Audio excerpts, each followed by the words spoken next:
Hey there, I'm Jillian Stiles, and I'm the community manager here at Pixelpop. I'm super excited to announce our next session, Composing Music for In-Game Islands, Subterranean Areas, and Beyond, presented by Chase Bethea. Chase is a freelance video game composer and technical sound designer with 9 years of professional experience. In his career, he has shipped 18 games, a few in which have earned a noteworthy Undestructoid, and a nomination for Artist of the Year, Independent Composer by VGMO in the entire industry. Chase continues to compose and produce a diverse collection of music that is a fusion of texture and complexity that allows a player to become immersed in the experience. Please give a warm welcome to Chase.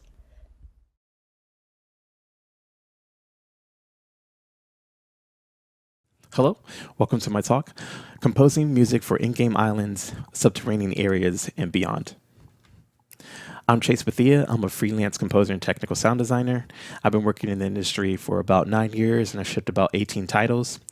The most notable titles I've worked on are I Can't Escape Darkness, which I was nominated for my score for in 2016 via VGMO for Best Artist of the Year. I also scored the visual novel Reality, which also gained a lot of accolades, and Aground, which I'll be talking to you about today. It has a 3 million player base that's worldwide and is really exciting. Aground was developed by Fancy Fish Games, and what you do in the game of Aground is that you're mining, you're crafting, you're unlocking new areas, and in the game you're digging for resources that you use to upgrade your character and for better equipment. And we started the prototype about I want to say 2.5 years ago, where it was just a 2 to 3 to 4 month prototype, and then we released it on Newgrounds or Congregate. From there, we gained a couple online awards, and then we moved into early access, and then from early access we worked on it until full launch, which was April 17th of this year.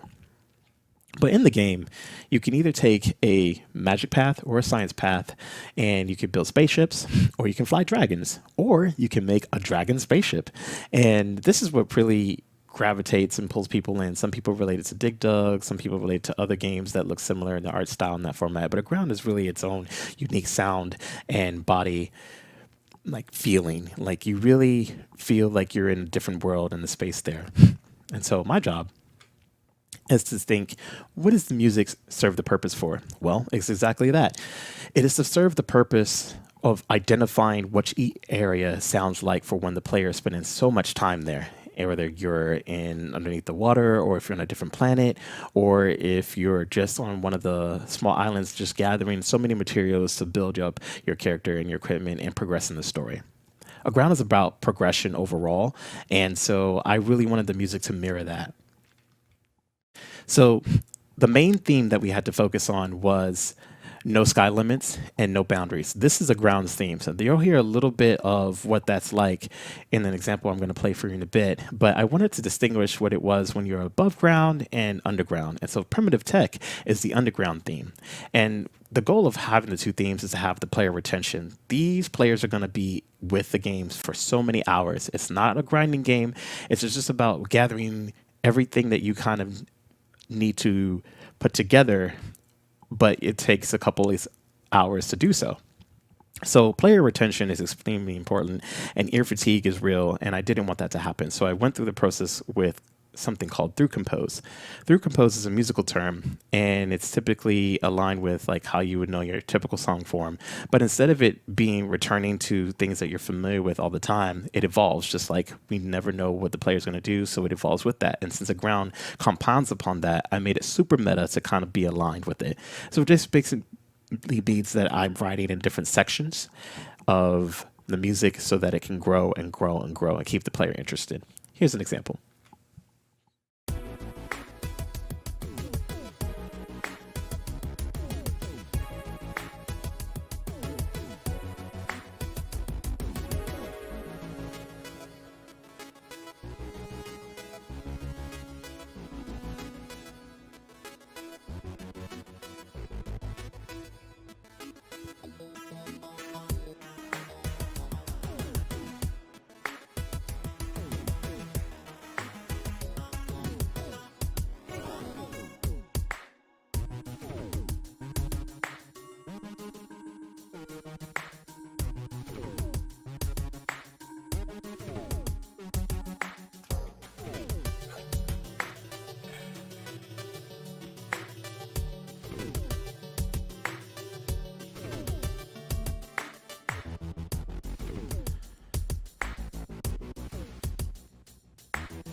So as you heard, those were different examples from where you're above ground to when you're underground, primitive tech being the underground theme, and no boundaries being the and no sky limits being the main theme of ground. So why did I choose this style? It's exactly because of that. I wanted the player to be able to distinguish where they were, no matter what island they were on, what planet, or what spaceship. They knew exactly where they were if they were to put the game down and hear it in a different room. It would give it its own sonic identity.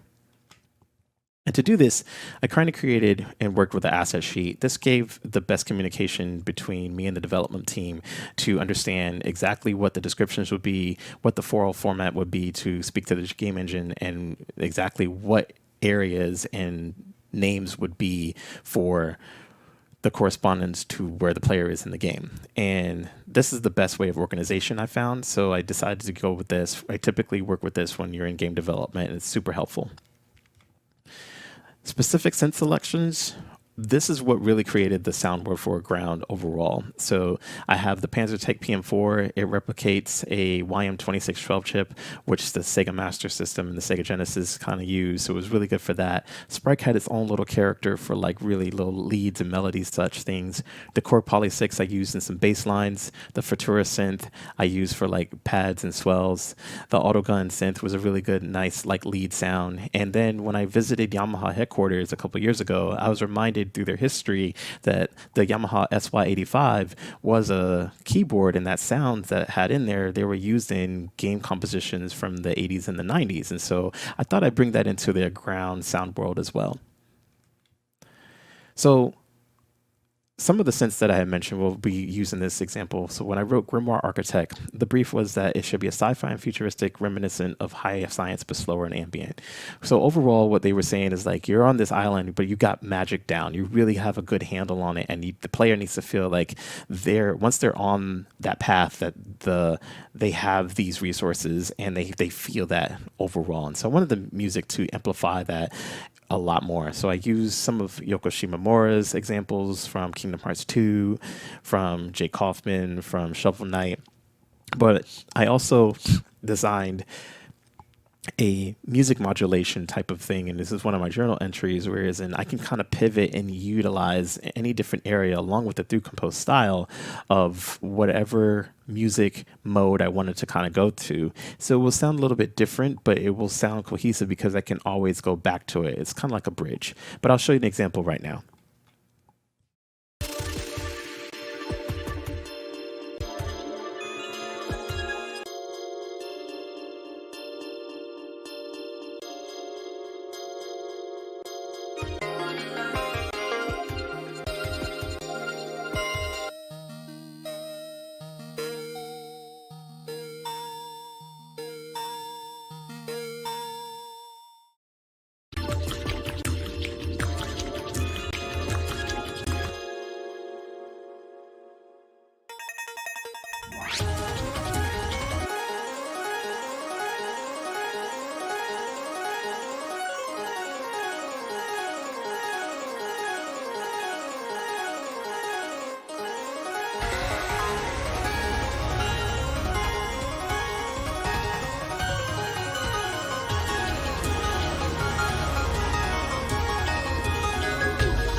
So, along with writing the music, I found that once we had a community in the Discord, and what I call those people that love Aground that are in the Discord are Groundians, and so they really helped influence the soundtrack over time because they were so excited to have new builds that we would put out during early access to see how the story evolved, what the new area was like, and how the music for that area really was, or per character, or for anything that was kind of happening in a cutscene or so. So what we end up getting is a lot of praise, and it was just so overwhelming in a positive way that I just continued on, and I utilized that positive energy to build more for the players themselves. And I was like, made me just feel great. And like I was saying, it received so many good compliments, and I want to share some of them with you right now. Some people have said that they reached a low point in their life. They had a constant battle with certain things like anger and sadness. And when they listened to the music in the ground, they brought their mood up. Some people said that it helped them really focus and they didn't get tired of it. They really enjoyed other areas that were in the game and named some of their favorites. Some people said that I was a god gift to music, which really touched my heart. And I also was pretty much compared to like Aphex Twins or Brian Eno, but I really was just doing it for the love of the game and the people that love the game overall. So with that, I was thinking, how can I add more and how can I give more to the sound that I already have for Ground and even impress the players even more? So I decided with the play around this thought for live musicians. And for the prep for that, I really just looked for people that mostly like close friends that I already knew that could improv very well. So would have to write sheet music and explain a lot. And then we just kind of, they came over and they hooked their guitar into the interface and we just kind of recorded into the music software system and it was pretty much good from there. But I really wanted to kind of accentuate the music and really give it more life. And so you can see here that I'm with one of the couple of guitarists, Chris Leslie, who played on Subaqueous Metropolis, and Brandon Noel, excuse me, who played on Hive Dive Havoc. So Subaqueous Metropolis, we played. It's the brief is that it's played during the Brainfish Village underwater near the High Magic Island, and some of the journal notes that I had was I tried to reference like City of Commerce from Near Gestalt, Harold Budd for like ambient moods, Zora's Domain from Ocarina of Time, along with whatever I thought the instrumentation would be and would feel like. And so what I realized is I composed that, but when I hired Chris Leslie to play on this part, I just wanted to highlight the solo guitar so you can see how really much it amplifies the feeling.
So Hive Dive Havoc, when you're on a certain planet, you're in this mess and you have to fix this mess. I don't want to give any spoilers away, but this is typically the screenshot from where this music is played from. And as you can tell, like it's kind of ominous and it's kind of heavy feeling, but I thought that this guitar part when we did together with my guitarist Brandon Noel, he really amplified and accentuated really what's kind of happening during this. So I'm going to play an example for you here.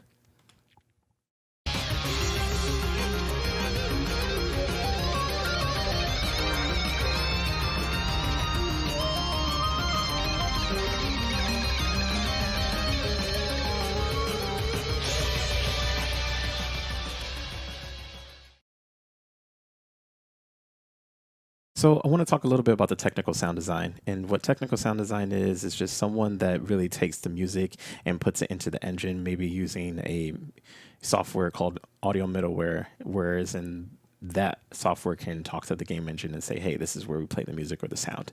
And what I found is that this gives you a lot of control over your work and helps the developer who you're working with make better decisions to see in context what really works with the sound and what doesn't, or the music, and how we can kind of change it. When you play things just by itself, people seem to have a lot of like more subjective things to say versus like when they see it actually with it and be able to make better, I would say, better decisions just overall. So I kind of want to show you a little bit of a process that I did from actually creating it to designing it to then actually implementing it and then recording the video to see in the game how it all works.